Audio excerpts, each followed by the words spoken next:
follow through these steps on this problem.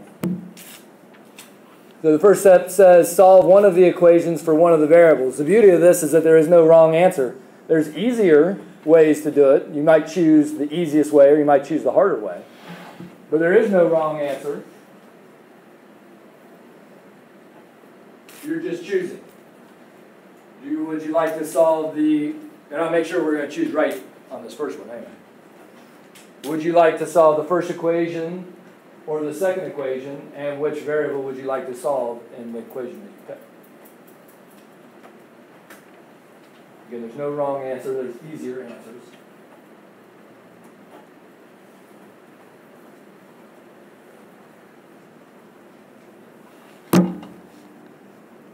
So pick an equation.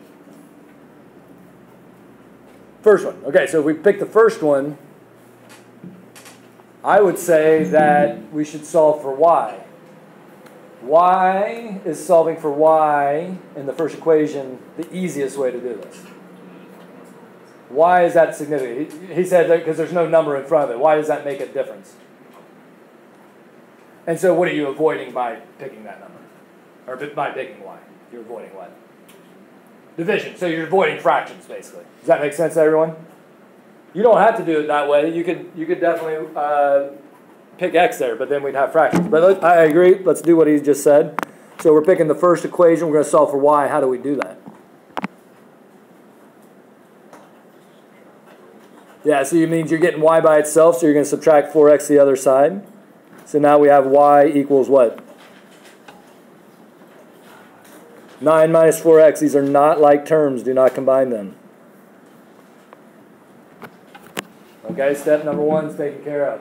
Step number 2 says substitute that value into the other equation. Okay, so in the other equation, everything's staying the same until we get to y. And instead of writing y, we're going to write 9 minus 4x. So we're going to come down here and say x minus 2 times 9 minus 4x. Please use your parentheses. Equals 0. And now we're going to solve for the variable that's left over, in this case, x.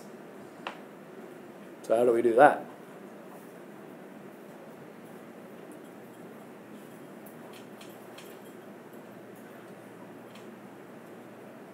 Or what do we do first?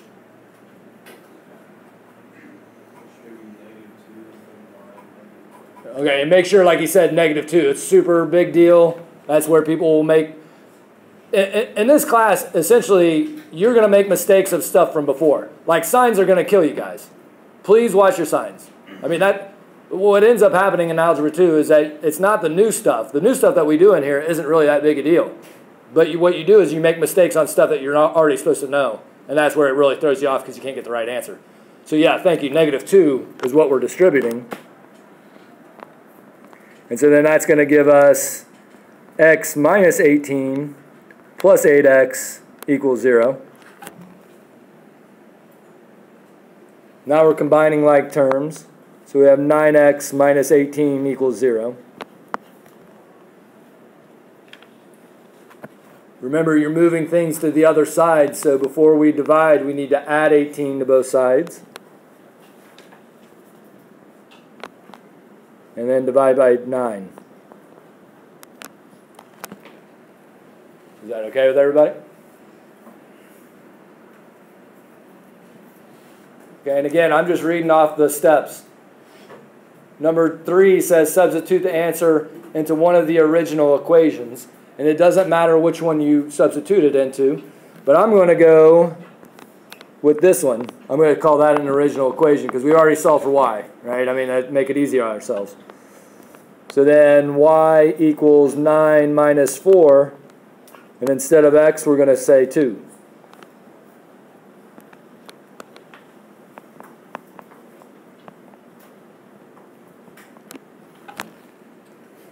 Is that okay with everybody? People remember this now? This is, right? Now, you get a tendency of just trusting yourself, and especially when we get into some bigger problems, you'll try to avoid this. But this is a super easy one to know whether you did it right or not. you can check this really, really easily, and it doesn't make sense for you to do a quiz and turn it back into me without knowing that it's right or wrong. So how do we check this answer? What is it? All right, and it has to work into both equations for you to know for sure. Okay, so we're going to just plug these in to check.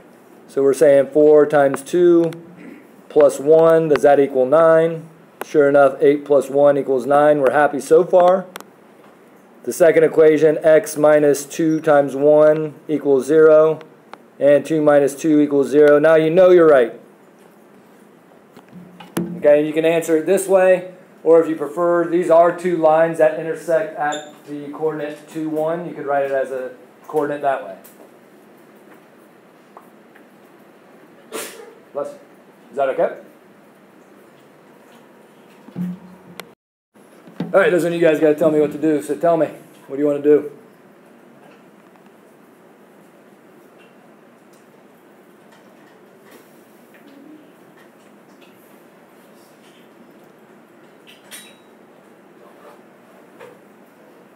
What should we do first? Yeah, we got.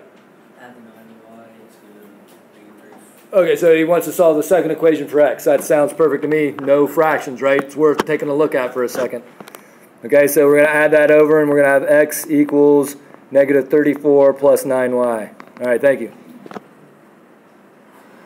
Now what?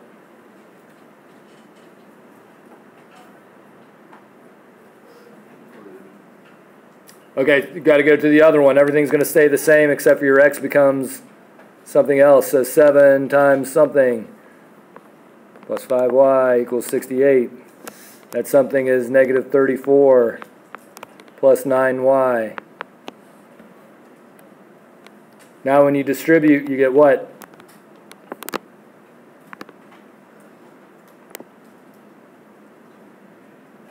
Negative 238 plus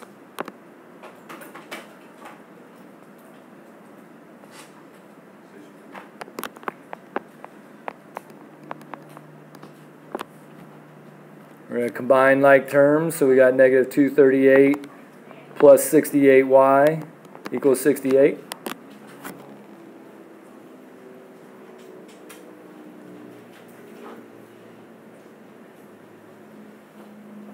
Add 238 to the other side. Was that 306? I feel like that's what it was. It was a 306. Divide by 68.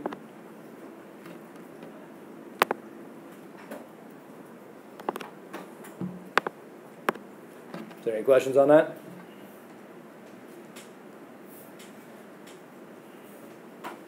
All right, we still got to solve for x. I'm going to plug it into the red one there. So then x equals negative 34 plus 9 times 4.5.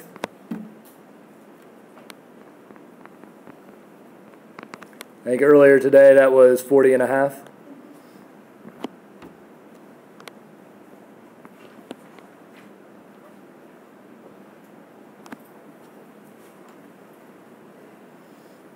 Okay, so I'm going to run out of time here, so I would plug these in to make sure that you know what's going on. Okay, I'm not going to on this one because we're going to run out of time, and I got another thing I want to say here. But is there any questions on this? Is right. I've been pretty good about. Any questions on any of this?